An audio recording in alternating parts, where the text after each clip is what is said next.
There is a ritual that repeats itself every few decades. It has no name in any economics textbook. No central bank publishes a manual for it. But study the wreckage of any major financial collapse in the last 200 years, and you will find the same kind of figure standing in the same place, not among the ruins, but above them, buying. Here is the part that should unsettle you. This ritual has already happened at least 4 times in modern history. It will almost certainly happen again, possibly in your lifetime. By the end of this video, you will know exactly what it looks like when it starts, which means you'll be able to recognize it before most people do. They are not luckier than everyone else. They are not smarter, not in the way we usually mean smart. What they have is something simpler and more dangerous: cash on hand, and the nerve to spend it while everyone else is too afraid to move. While the public was selling in panic, they were buying in silence.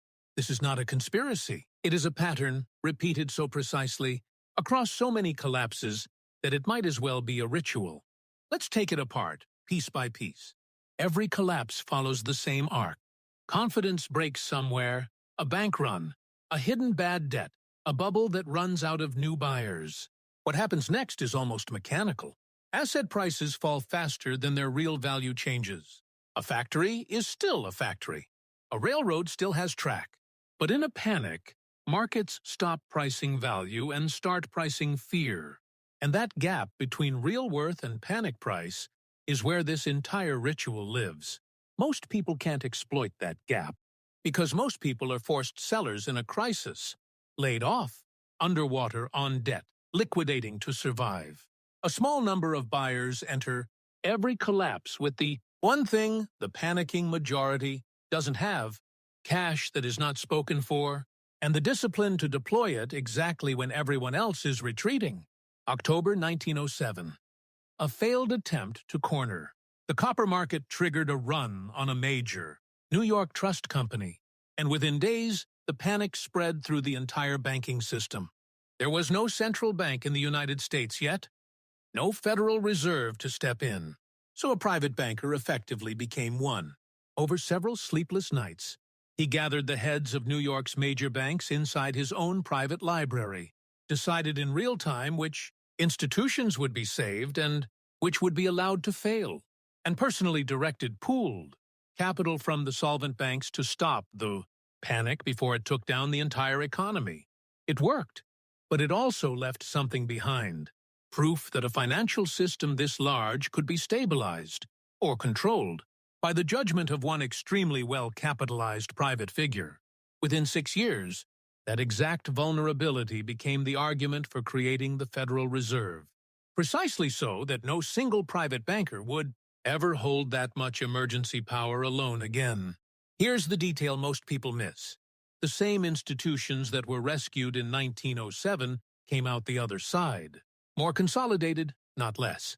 The rescue didn't just stop the panic. It redrew the map of who controlled. American banking. The 1929 crash wiped out paper wealth by the billions. But paper wealth and real wealth are not the same thing. While stock certificates went to zero, the underlying assets, land, factories, mines, rail lines, did not vanish. They simply changed owners, often at a fraction of what they were worth 12 months earlier.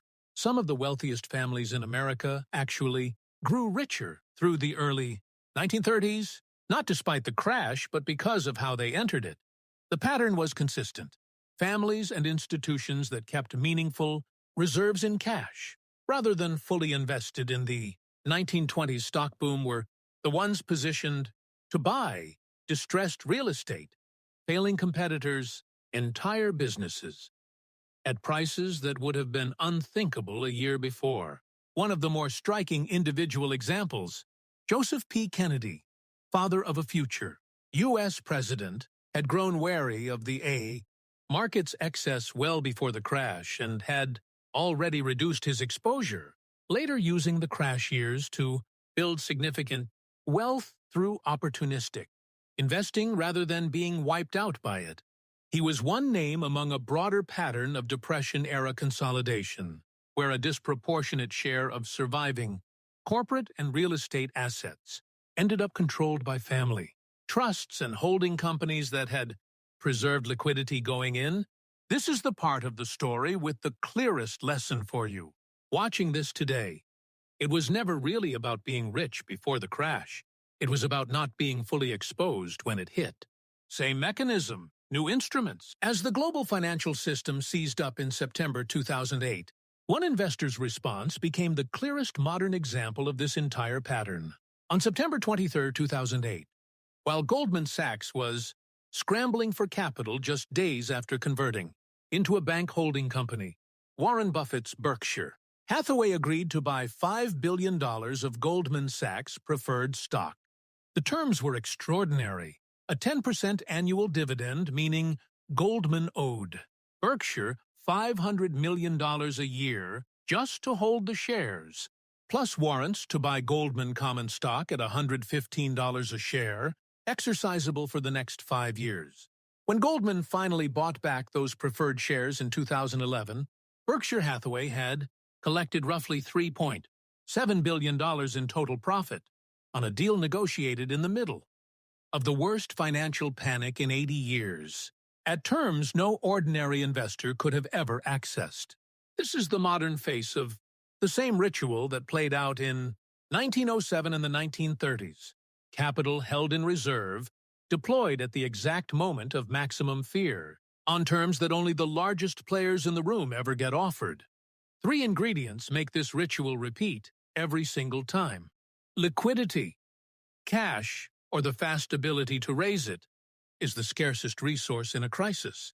Precisely when everyone else is trying to convert assets into cash and failing, whoever already holds it holds leverage over everyone who doesn't. Access and information. The biggest players are usually the first to understand the true scale of a crisis, because they sit closest to the institutions at its center. A survivable cushion. A family that loses 80% of a very large net worth can still live comfortably and wait for the recovery.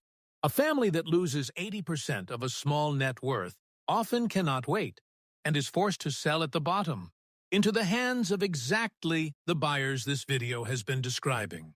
Here is what that actually means for you, practically, the next time markets break.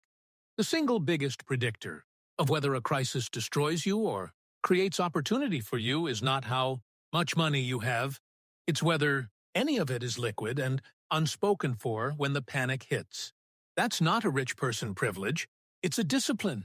Keeping even a modest cash reserve outside of your investments, resisting the urge to be fully exposed at the top of a boom, and having a plan for what you would buy if prices fell 40%, these are the exact same 3 ingredients, scaled down to a personal level. The ritual isn't reserved for billionaires. It's reserved for whoever is prepared. Most years, that's a small circle.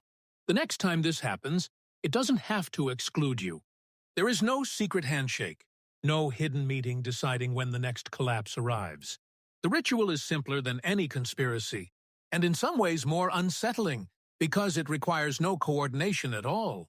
It only requires that some people enter every crisis prepared, and most people enter every crisis exposed. The pattern has held for over a century, across panics, depressions, and financial crises separated by generations. The only real question left is which side of it you'll be standing on next time. And now, you actually know what to look for.